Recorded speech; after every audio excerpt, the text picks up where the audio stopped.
It was a chilly morning in Washington, D.C., and the air outside the Supreme Court building felt crisp and heavy with anticipation.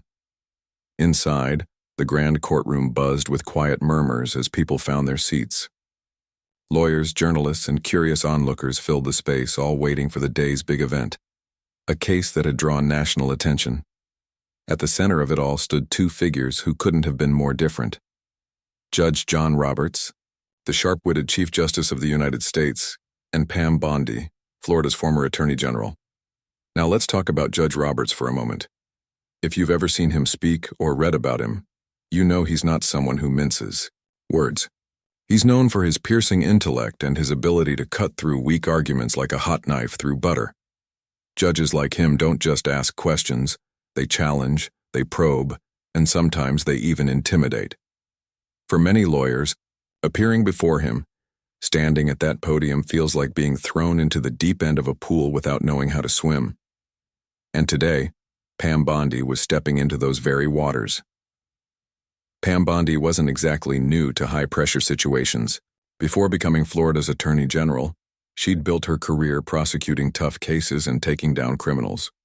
She'd faced off against some pretty scary defendants in courtrooms across Florida, earning a reputation for being fearless and relentless. But this was something else entirely.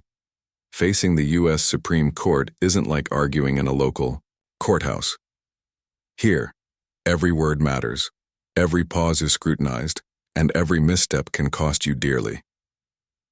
As Bondi walked up to the podium, dressed in a crisp suit and carrying a thick folder of notes, the room grew quieter.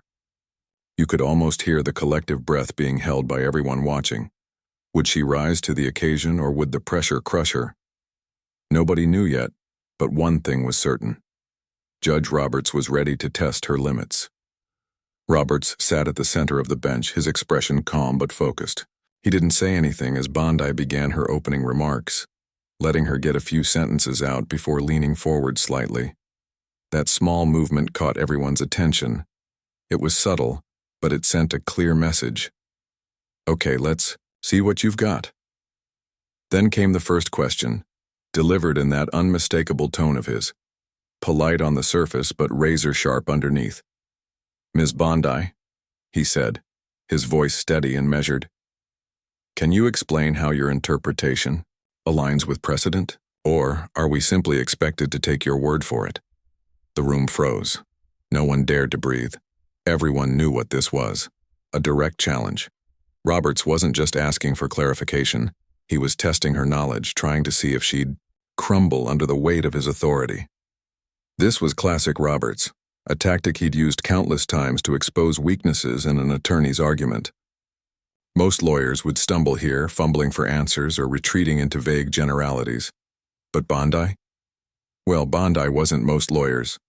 Instead of panicking, she smiled, a confident, almost playful smile, and responded without missing a beat. She dove straight into the heart of the matter, citing specific cases and explaining how they supported her position. Not only did she answer Robert's question, but she went further, weaving in additional details that showed she wasn't just prepared, she was ready. Ready to defend her stance, ready to stand toe-to-toe with one of the sharpest legal minds in the country, and ready to prove that she belonged in this room just as much as anyone else. The audience watched, riveted. Some leaned forward in their seats, whispering to each other in hushed tones. Others scribbled furiously in their notebooks, trying to keep up with the rapid exchange. Even the justices, usually stoic and reserved, seemed intrigued. One of them nodded approvingly as Bondi spoke, while another tilted their head, clearly impressed. But Roberts wasn't done yet. Oh no, far from it. He listened carefully to her response, his brow furrowed in concentration. When she finished, he fired back with another question, this time even tougher than the last. And then another. Each query was designed to push Bondi harder, to find the point where her confidence might waver. But instead of faltering, Bondi kept rising to the occasion. Her answers were clear, concise, and backed by solid reasoning. It was starting to feel less like a grilling and more like a duel, a battle of wits between two brilliant opponents. By now, the tension in the room was palpable. People shifted in their seats, eyes darting between Bondi and Roberts, wondering who would come out on top. Would Roberts manage to trip her up, or would Bondi continue to hold her ground? As the minutes ticked by, one thing became increasingly clear. This wasn't going to be the easy victory Roberts might have anticipated.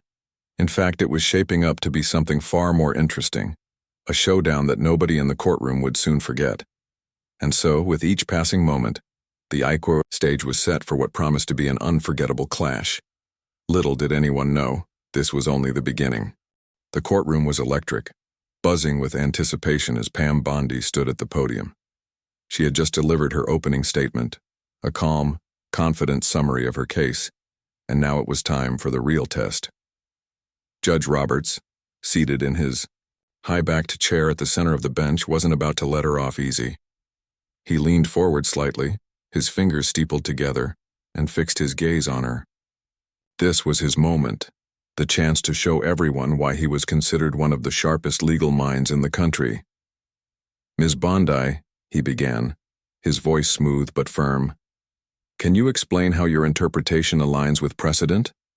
Or are we simply expected to take your word for it?" It was a loaded question, designed to catch her off guard. Many lawyers would have stumbled here, scrambling to recall obscure cases or mumbling vague responses. But Bondi didn't flinch. Instead, she smiled, a small, knowing smile that said, "I've been waiting for this." Without hesitation, she launched into her answer, citing not one, but 3 landmark Supreme Court decisions that backed up her argument. Her delivery was steady, her tone measured, and her knowledge undeniable. As she spoke, the room seemed to shift. The murmurs that had filled the gallery earlier faded into silence. Even the justices, who were usually impassive, exchanged glances. One of them nodded approvingly, while another scribbled something on their notepad. Bondi wasn't just answering Robert's question, she was turning it into an opportunity to strengthen her case. By the time she finished, there was no doubt she had done her homework. But Judge Roberts wasn't ready to concede. If anything, her response only fueled his determination to push harder. He sat back in his chair for a moment, his expression unreadable before leaning forward again. "That's interesting," he said, his voice still calm but tinged with skepticism. "But what about this scenario?" And with that, he presented a hypothetical situation so complex that it made even the seasoned observers in the room blink. The hypothetical involved multiple layers of constitutional law, federal oversight, and state sovereignty, all tangled together in a way that would make most people's heads spin. It was the kind of question that could derail even the best-prepared attorneys. But Bondi didn't miss a beat. She took a deep breath, paused for just a moment to gather her thoughts, and then began to unravel the knot Roberts had thrown at her. Step by step, she broke down the hypothetical, explaining how each piece fit into her argument. She cited statutes, referenced historical rulings, and even brought up a little-known case from the 1970s that perfectly illustrated her point. The more she spoke, the clearer it became that she wasn't just reciting facts. She was thinking critically, adapting her answers on the fly and proving that she could hold her own against anyone, including Judge Roberts. By now, the atmosphere in the courtroom had shifted. What started as a tense confrontation was turning into something else entirely, a battle of intellects, a clash of titans. People in the audience leaned forward in their seats, hanging on every word. Reporters scribbled furiously in their notebooks, trying to capture the rapid-fire exchange. Even some of the other justices chimed in with their own questions, though it was clear that Roberts remained the driving force behind the interrogation. Roberts kept pressing, throwing out increasingly intricate scenarios and probing for any weakness in Bondi's argument. But no matter what he threw at her, she responded with clarity and precision. At one point, Justice Elena Kagan, sitting to Roberts's left, leaned over to whisper something to Justice Sonia Sotomayor. "She's good," Kagan said, her voice low but audible enough for those nearby to hear. Sotomayor nodded in agreement, her lips curling into a faint smile. For Judge Roberts, this was both exhilarating and frustrating. On one hand, he couldn't deny that Bondi was impressing him. Her command of the material was extraordinary, and her ability to think on her feet was remarkable. But on the other hand, he had come into this hearing expecting to dominate, to expose flaws in her reasoning and assert his authority. Instead, he found himself locked in a genuine intellectual duel, one where Bondi was refusing to back down. As the questioning continued, Roberts tried a new tactic. He shifted from purely legal arguments to something more personal. "Isn't it true," he asked, his tone deliberate and measured, "that your argument serves more as a political statement than a legal principle?" It was a risky move, bordering on confrontational. Some might have seen it as an attempt to undermine Bondi's credibility, to suggest that her motives weren't purely legal. But Bondi didn't rise to the bait. Instead, she responded with grace and poise, turning the question around to reinforce her argument. "If protecting states' rights from federal overreach is now considered political," she said, her voice steady and confident, "then perhaps we need to reevaluate our priorities as a nation." The room erupted in quiet gasps. It was a bold statement, one that resonated deeply with the issues at stake in the case. Bondi hadn't just defended herself, she had reframed the entire debate, reminding everyone of the broader implications of the argument. For a brief moment, even Roberts seemed taken aback. His next question lacked its earlier sharpness, as if he were recalibrating his approach midstream. By the time Bondi wrapped up her initial round of responses, the mood in the courtroom had changed completely. Gone was the skepticism that had greeted her when she first stepped up to the podium. In its place was admiration, not just for her legal expertise, but for her composure and resilience. She had faced down one of the toughest judges in the country and emerged stronger for it. As Bondi returned to her seat, the remaining arguments felt almost anticlimactic. Other lawyers took their turns at the podium, but none commanded the same level of attention or respect. Even Roberts seemed subdued, his earlier intensity replaced by a quiet acknowledgement of Bondi's skill. For those watching, it was clear that something special had just happened. Pam Bondi hadn't just survived Judge Roberts's grilling, she had thrived. And in doing so, she had proven that she was far more than just a former prosecutor or politician. She was a legal powerhouse, someone who could hold her own in the highest court in the land. The hearing wasn't over yet, but one thing was already certain: Pam Bondi had earned the respect of everyone in that room, including Judge John Roberts. As the hearing continued, it became clear that this wasn't just another day at the Supreme Court. The exchange between Judge Roberts and Pam Bondi had taken on a life of its own, turning into something far more intense and far more personal than anyone could have predicted. The courtroom was no longer just a stage for legal arguments. It was now the setting for a true clash of intellects, and neither side was backing down. Judge Roberts, ever the strategist, decided to change tactics. Instead of sticking to standard legal questions, he began throwing curveballs, hypothetical scenarios so twisted and complex that they seemed almost impossible to untangle. One such scenario involved a delicate balance between federal authority and state sovereignty, layered with nuances about interstate commerce and historical precedents. It was the kind of question designed to make even seasoned lawyers sweat. But Bondi? She didn't break a sweat. In fact, she leaned slightly forward as if welcoming the challenge. With calm precision, Bondi walked the justices through her reasoning step by step. She started with the basics, laying out the core principles at play before diving into the specifics. Her voice was steady, her tone confident but not arrogant. She cited case after case, drawing connections between old rulings and modern implications. At one point, she even referenced an obscure piece of legislative history, a detail so niche that it left some of the justices exchanging surprised glances. Justice Breyer, known for his deep dive into legal minutiae, raised an eyebrow and scribbled something in his notebook. It was clear. Bondi wasn't just answering questions. She was teaching the court. The audience, too, was captivated. People, who had come expecting a routine hearing, found themselves leaning forward, hanging on every word. Reporters furiously jotted down notes, trying to capture the rapid-fire dialogue. Even the court stenographer seemed unusually focused, her fingers flying across the keyboard as she struggled to keep up. For those watching, It felt less like a legal proceeding and more like a high-stakes chess match, with each move calculated and deliberate. But Judge Roberts wasn't ready to concede. If anything, Bondi's brilliance only fueled his determination. He sat back in his chair for a moment, his expression thoughtful, before firing off another question. This time he zeroed in on a potential flaw in her argument, a loophole, so to speak, that could undermine her entire case. "What about this?" he asked, his tone sharp but controlled. "If we follow your logic to its conclusion, doesn't it create a conflict with existing statutes?" It was a clever trap, the kind of question that could trip up even the most experienced attorneys. Many would have hesitated, stammering as they tried to find a way out. But Bondi didn't flinch. She paused briefly, just long enough to gather her thoughts, and then responded with a counter-argument so compelling that it left the room in stunned silence.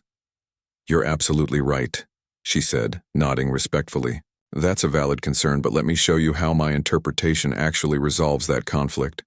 And with that, she launched into an explanation that tied together multiple strands of law, weaving them into a cohesive narrative. By the time she finished, even Roberts looked impressed, or at least intrigued. He nodded slowly, his eyes narrowing slightly as he considered her response. For Bondi, this moment was crucial. She knew that Roberts wasn't just testing her knowledge, he was testing her resolve. Every question he asked was designed to push her to her limits, to see if she'd crumble under pressure. But instead of faltering, Bondi rose to the occasion. Each answer she gave was sharper, clearer, and more insightful than the last. She wasn't just defending her position, she was proving herself to be a master of her craft. The other justices, too, began chiming in with their own questions, adding layers of complexity to the discussion. Justice Sotomayor posed a hypothetical involving civil rights protections, while Justice Gorsuch weighed in with a query about originalism. Bondi handled each one with the same level of expertise, never losing her composure or her focus. Even Justice Thomas, who rarely spoke during oral arguments, leaned forward slightly, his expression thoughtful as he listened to her responses. As the minutes ticked by, it became increasingly clear that Bondi was holding her own against some of the sharpest legal minds in the country. But what made her performance truly remarkable wasn't just her knowledge, it was her demeanor. She remained respectful throughout, addressing each justice with care and professionalism. When Roberts interrupted her mid-sentence, as he often did, she didn't bristle or get defensive. Instead, she smiled politely and adjusted her answer accordingly. It was a subtle but powerful reminder that confidence doesn't have to come at the expense of humility. By now, the dynamic in the courtroom had shifted entirely. What had started as a one-sided grilling had evolved into a genuine conversation, a spirited debate between equals. Even Judge Roberts, who had entered the hearing determined to assert his dominance, found himself drawn into the exchange. His questions grew more nuanced, his tone less confrontational. It was as if he had finally realized that Bondi wasn't just another lawyer trying to scrape by. She was someone who deserved his full attention. For those watching, the transformation was fascinating.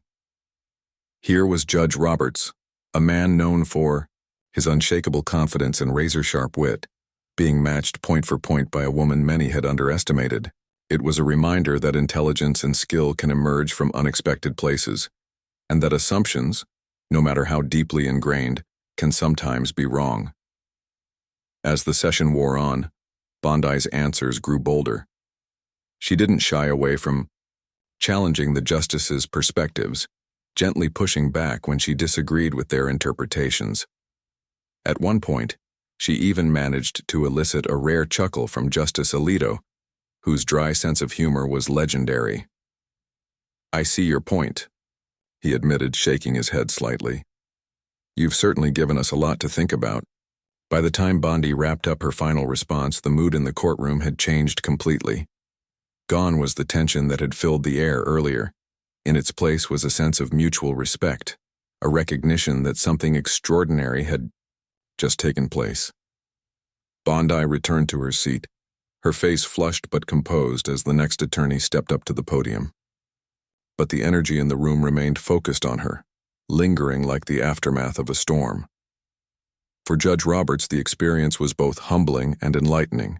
He had entered the hearing expecting to dominate, to expose weaknesses in Bondi's argument. Instead, he found himself engaged in a battle of wits that left him questioning his initial assumptions. As he glanced over at Bondi, seated quietly at the counsel table, he couldn't help but feel a flicker of admiration. She had proven herself to be not just competent but exceptional, a true legal genius. And as the hearing moved forward, one thing was abundantly clear. Pam Bondi had earned her place in the spotlight. Not because she had won the case. That decision would come later, but because she had shown everyone in that room and beyond what it meant to stand tall in the face of adversity. As the hearing progressed, it became clear that Pam Bondi wasn't just surviving Judge Roberts' relentless questioning. She was thriving. The courtroom, once tense with anticipation, now buzzed with a different kind of energy. People leaned forward in their seats, whispering to each other in hushed tones, marveling at the unexpected turn of events.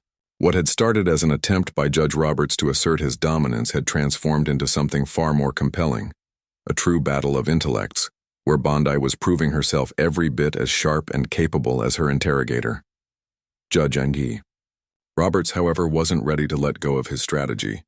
He had one last card to play, a question so pointed and personal that it bordered on being confrontational. "Ms. Bondi," he began, his tone measured but tinged with skepticism. "Isn't it true that your argument serves more as a political statement than a legal principle?"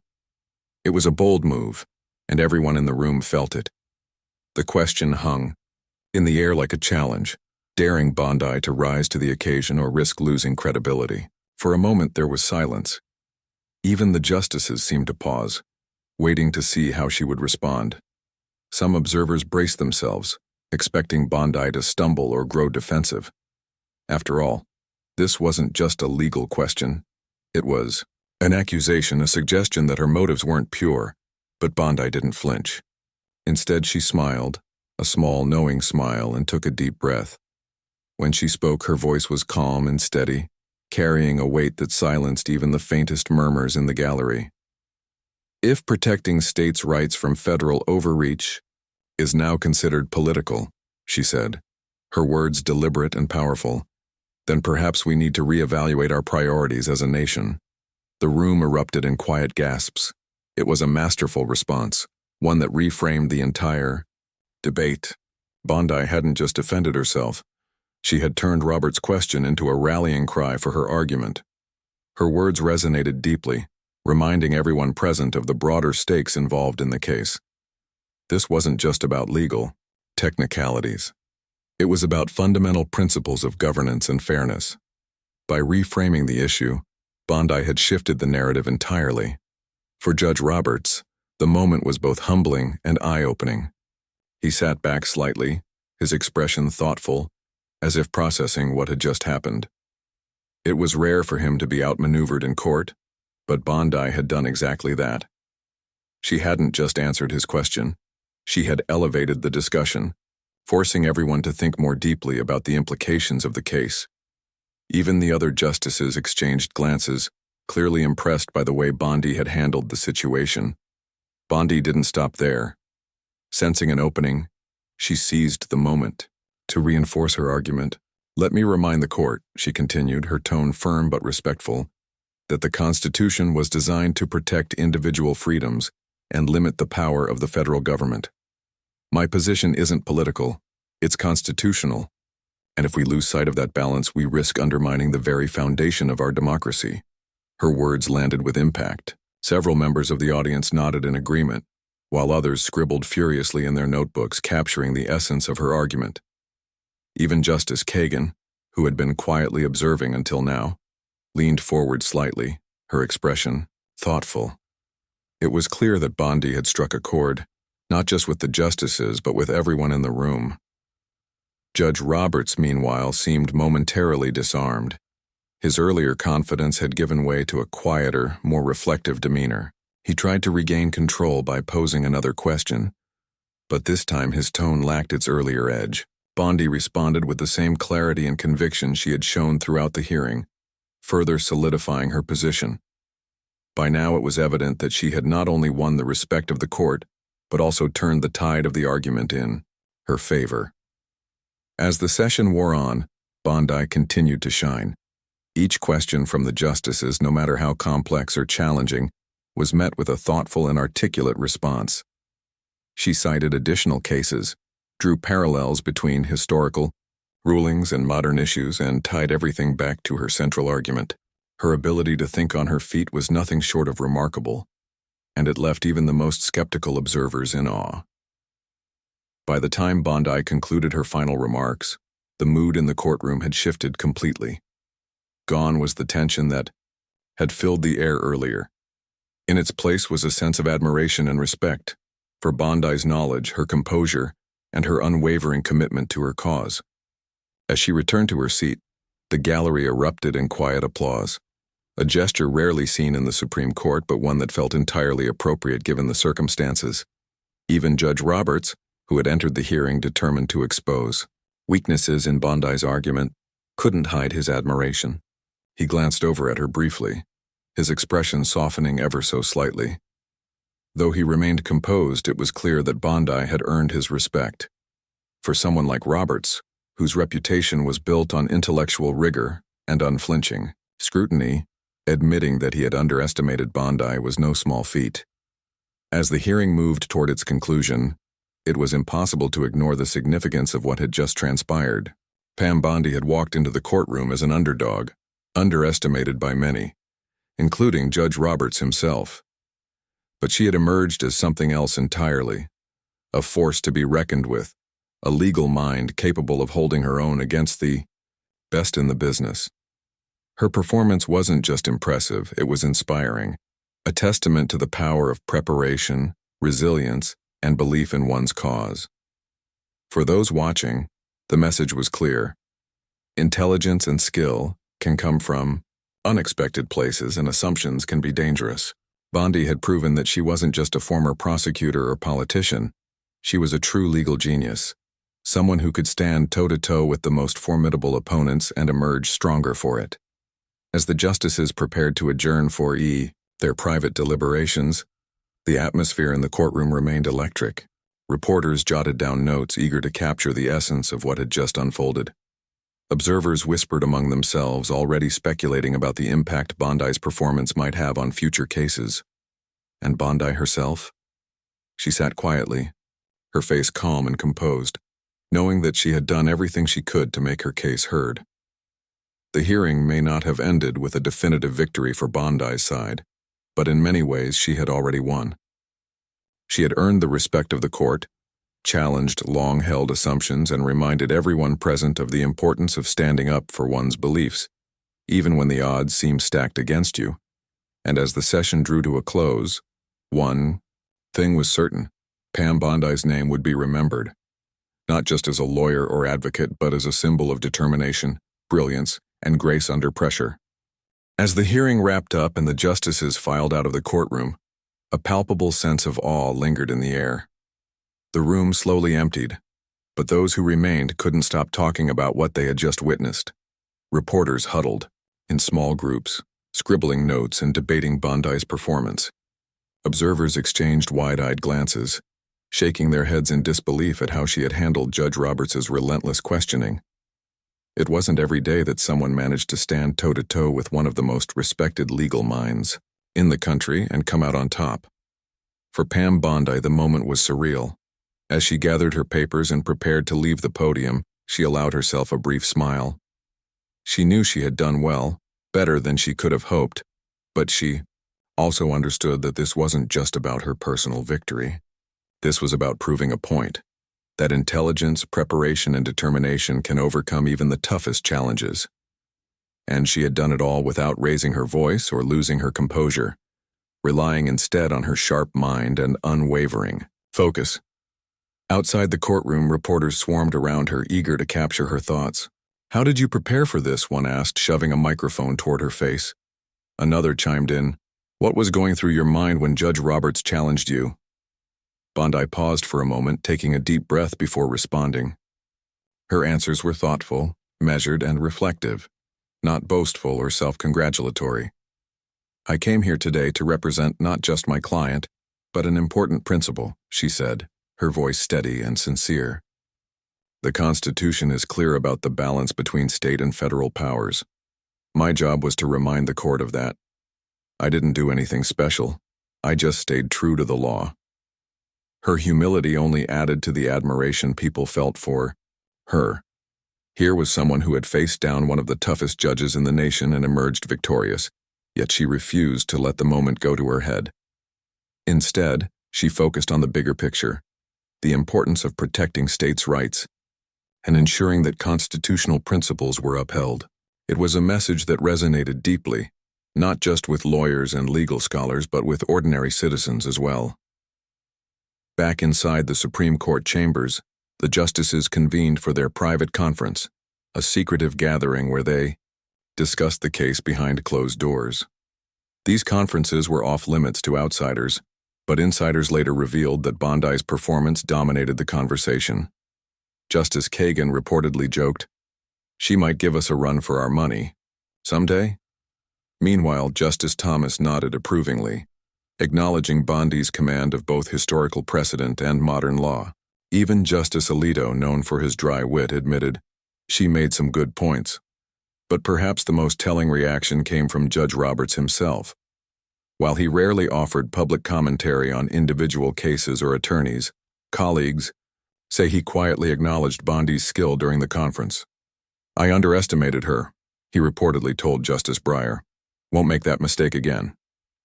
For someone like Roberts, whose reputation was built on intellectual rigor and unflinching scrutiny, admitting such a thing was tantamount to praise.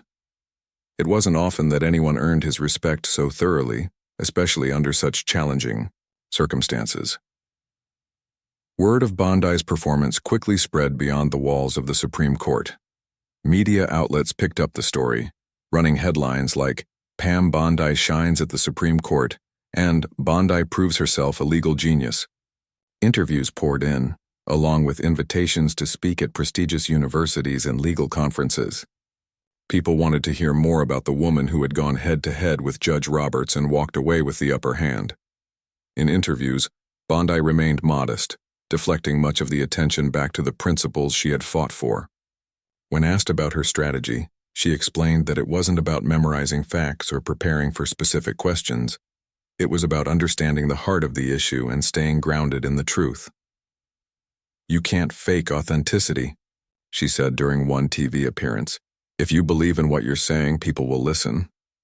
Her words struck a chord with audiences across the country. Many saw her as a role model, not just for aspiring lawyers, but for anyone facing adversity. Bondi's performance reminded people that success doesn't always come from having all the answers. Sometimes it comes from trusting yourself and standing firm in your convictions. Her calm demeanor and quick thinking became a masterclass in how to handle pressure with grace. Even critics who had once dismissed Bondi as just another politician were forced to reconsider their opinions. Commentators praised her ability to navigate complex legal arguments while maintaining her poise and professionalism. Some even speculated about her future in national politics or academia, suggesting that her talents could be put to use in higher office or as a professor of constitutional law. But for now, Bondi seemed content to focus on the work at hand, letting her recent triumph speak for itself. Meanwhile, Judge Roberts' reaction to the hearing continued to spark interest. Though he avoided making any public statements, those close to him noted a subtle shift in his demeanor. He appeared more reflective, almost contemplative, in the days following the argument. Colleagues reported that he mentioned Bondi several times in passing conversations, always with a note of respect. For someone like Roberts, who prided himself on his ability to read people and anticipate their moves, being surprised by an opponent must have been humbling, but also invigorating. It was a reminder that no matter how much experience or expertise you have, there's always room to learn and grow. As the weeks passed, Bondi's star continued to rise. Invitations poured in from all corners of the country, asking her to share her insights on everything from constitutional law to leadership. Universities invited her to deliver keynote speeches, while advocacy groups sought her guidance on navigating complex legal battles. Her calendar filled up quickly, but she approached each opportunity with the same dedication and passion that had defined her Supreme Court appearance. One particularly memorable event took place at a major law school, where Bondi delivered a lecture titled "Standing Firm: Lessons from the Supreme Court." The auditorium was packed, with students and faculty hanging on her every word. She spoke candidly about the pressures of arguing before the highest court in the land, sharing anecdotes from her preparation process and offering advice to young lawyers. "Never underestimate the power of hard work," she told the audience. "And never forget why you're doing what you're doing. Passion and purpose will carry you farther than anything else." Her speech received a standing ovation, with many attendees rushing to shake her hand afterward.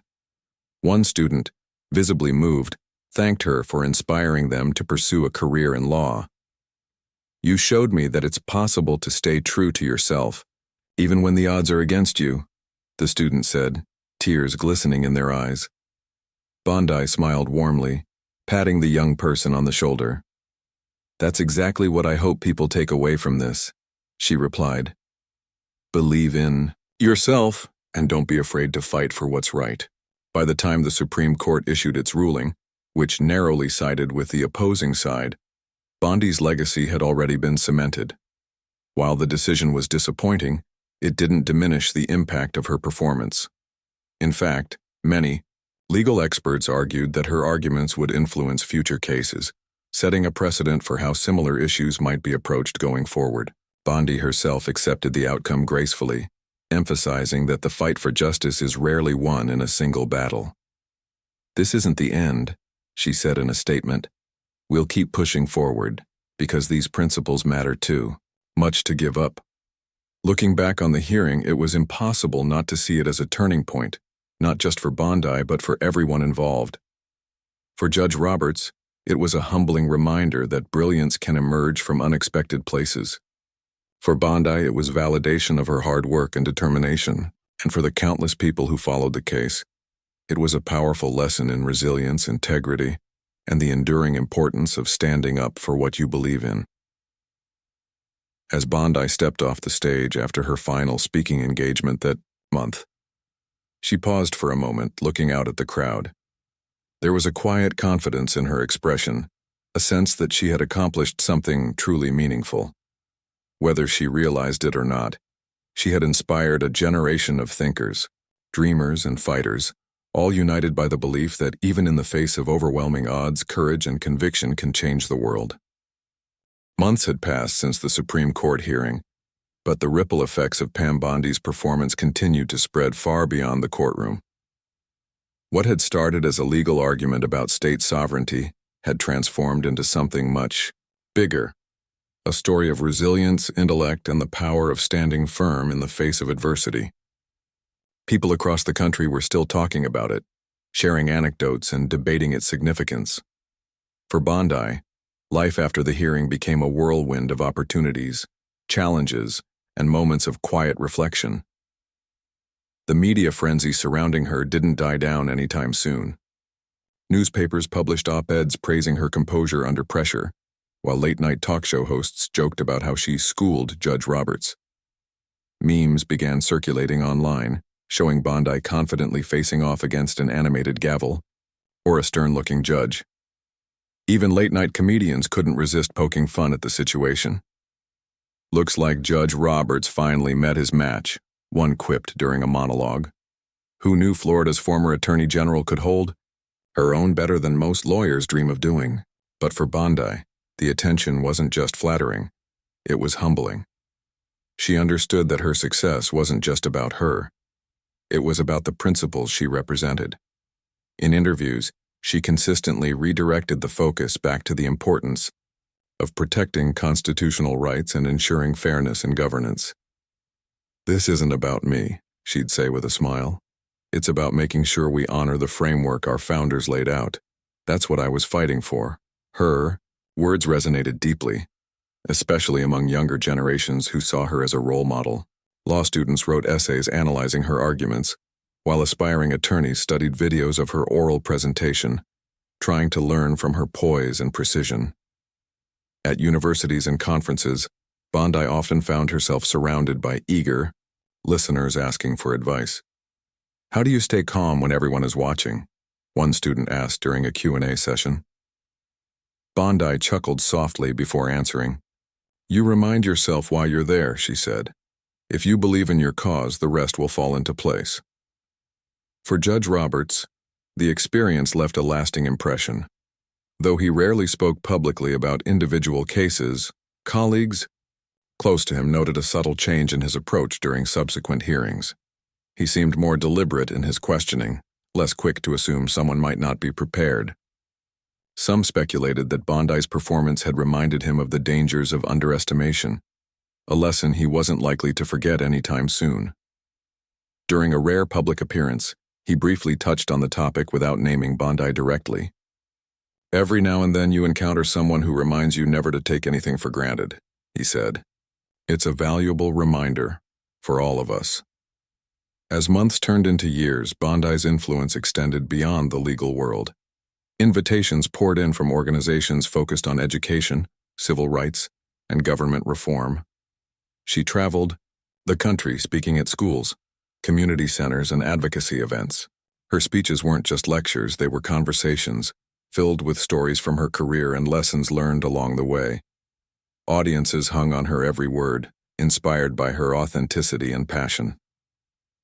One memorable moment came during a panel discussion on women in leadership.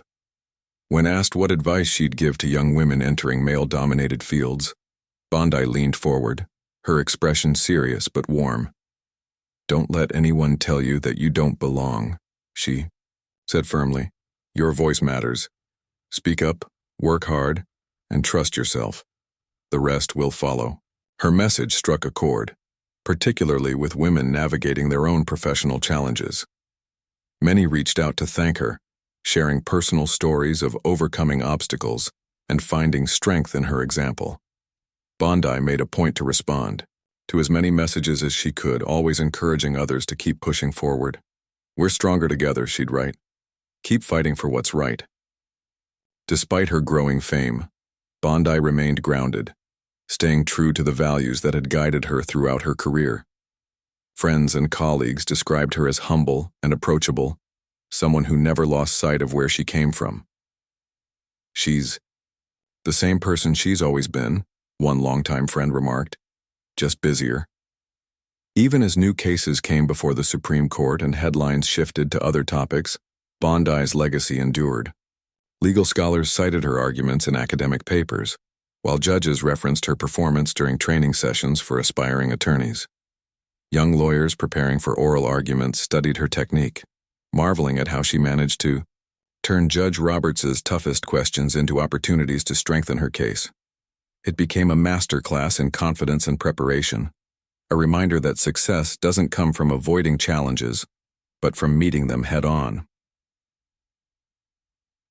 Looking back on that day in the courtroom, Bondi often reflected on how much she had grown, not just professionally but personally. Facing Judge Roberts had pushed her to dig deeper, to draw on every ounce of knowledge and experience she possessed.